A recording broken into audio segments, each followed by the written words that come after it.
আৰু এই আমাৰ কৃষ্ণ শদিয়া আমাৰ শদিয়াৰ মানুহ গতিকে এওঁৰ চেনেলটো আপোনালোকে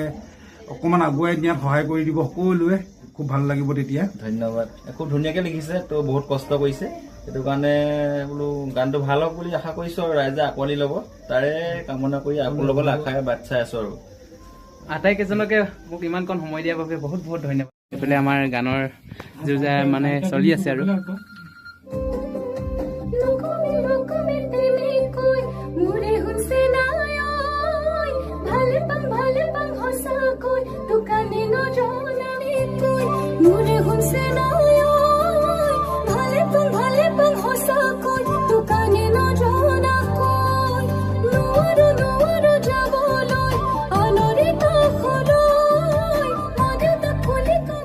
গৈছোঁ ৰঙা চাহ আহি গ'ল দেই এয়া দেখিবলৈ পাইছে ৰঙা চাহ আমাৰ বিক্ৰম দা বুলি কৈছে আজি পোন প্ৰথমবাৰ লগ পাইছোঁ